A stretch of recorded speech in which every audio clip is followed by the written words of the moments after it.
ये कहानी उस लड़के की है जिसका नाम अभिषेक था, जो खुद में ही मस्त रहता था। ज़रूरत नहीं थी उसे किसी और की, वो खुद को ही जी लेता था।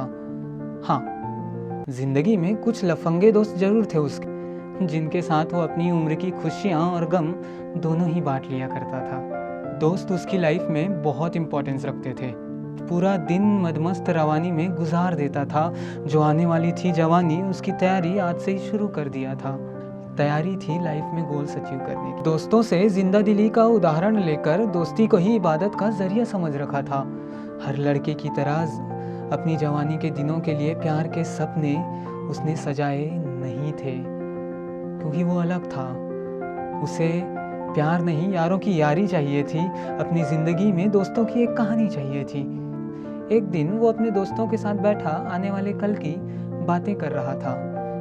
सभी दोस्त अपनी लव लाइफ के किस्से लेकर बैठे हुए थे कि वो आगे क्या करने वाले हैं, कि अचानक एक दोस्त ने अभिषेक से पूछा, यार अभिषेक, तूने प्यार के बारे में क्या सोचा है? अभिषेक ने कहा, नहीं यार, मैंने तो कुछ नहीं सोचा है, और घर वाले मानेंगे भी नहीं प्यार के लिए, और मुझे संस्कार भी तो ऐसे ही मिले हैं जहाँ मुझे अपनी लाइफ में गोल्स को अचीव करना है, और इन सब के बीच तो मैं प्यार के बारे में सोच भी नहीं सकता। भाई तू अब बड़ा हो गया है, अब प्यार नहीं करेगा तो कब करेगा? और फिर तेरे पास कहानी क्या होगी लोगों को सुनाने के लिए? ऐसा उसके दोस्तों ने उससे कहा। एक दिन सूर्यदेव के निकलने से पहले ही ये सारे दोस्त मॉर्निंग वॉक के लिए जा रहे थे कि रास्ते में इनकी मुलाकात कुछ लड़कियों के ग्रुप से हुई।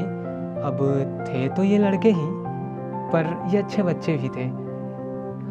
वो लड़कियां जो अपने ही एक दोस्त की स्कूटी जो वहीं एक नाले में फंसी हुई थी उसे बाहर निकालने की कोशिश कर रहे थे, पर वो निकाल नहीं पा रहे थे। इसी दौरान अभिषेक के दिल में कुछ हुआ। सांसें और भी खूबसूरत लगने लगी, हवाएं मध्यम सी बहने लगी जब इन हवाओं के झोंकों से किसी की जुल्फें उड़ती हुई दिखी। इस बात का अनुभव हो रहा था जैसे ये बंधन सदियों पुराना हो, कि अचानक उड़ती हुई जुल्फों ने चेहरे का पर्दा हटा सा दिया हो। वो रोशनी जो उसके चेहरे से आ रही थी उसने दिल में उजाला सा कर दिया हो। लड़कों ने मदद की और स्कूटी बाहर निकाल दिया, पर अभिषेक के लिए वो उड़ती हुई जुल्फों में उलझना एक सुकून लेकर आया हो। उस चेहरे की रोशनी से दिल का आंगन जगमगा सा दिया हो। उसके लिए तो वो वक्त थम सा गया था, वो उड़ती हुई जुल्फों का मंजर जम सा गया था, और उसके चेहरे की गर्म रोशनी के आगोश में ये अभिषेक उस मंजर का साक्षी बन जैसे पिघल सा रहा था। उससे मिलने की बेचैनी, सुबह का इंतज़ार और तड़प इतनी कि तड़प भी बोल उठी, ये मीठी सी तड़प है, आज तड़प सकता है तू। अगले दिन सुबह जब ये सारे दोस्त फिर से मॉर्निंग वॉक के लिए गए, तो आज आंखें राहों के साथ तो चल रही थी, मगर ये इंतज़ार किसी और की ही कर रही थी। कुछ देर बाद अभी को जिस पल का इंतज़ार था वो पल आया। अभी मीन्स अभिषेक की बात कर रहे हैं। उसने देखा कि वो लड़की वाइट सूट में वॉक कर रही थी। अभी उससे बात करना चाहा, पर बात करे भी कैसे, यही प्लान बना रहा था। पीछे से आवाज़ आई, एक्सक्यूज़ मी।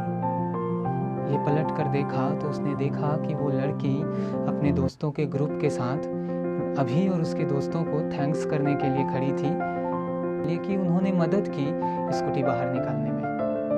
अभी को खुशी हुई, पूरा एक ग्रुप सा बन गया था इन सारे दोस्तों का। उस दिन वो दोनों काफ़ी देर तक बातें करते रहे। घर वापस आने पर अभी को ये डर सता रहा था कि घर वालों को पता चलने पर अभी को अपने परिवार की रूढ़िवादी सोच का सामना करना पड़ेगा, और फिर वही पुरानी विचारधाराएं अभी के दिल में बस गई। एक तरफ उस लड़की का चेहरा था, दूसरी तरफ परिवार से मिले वो संस्कार थे। एक संस्कार ही तो है जो हमें अपनी जड़ों से जोड़े रखता है, पर यार प्यार कहाँ हमें अपनी जड़ों से दूर करता है। जब दोबारा अभी उस लड़की से मिला तो आज अभी कुछ अच्छे से बात नहीं कर पा रहा था। हाँ, वो लड़की तो बात करना चाहती थी, पर अभी आज ये बातें बीच में ही छोड़कर घर लौट आया। एक जंग सी चल रही थी दिल और दिमाग के बीच में। आपको क्या लगता है, इस जंग में कौन जीतेगा, प्यार या परिवार से मिला संस्कार?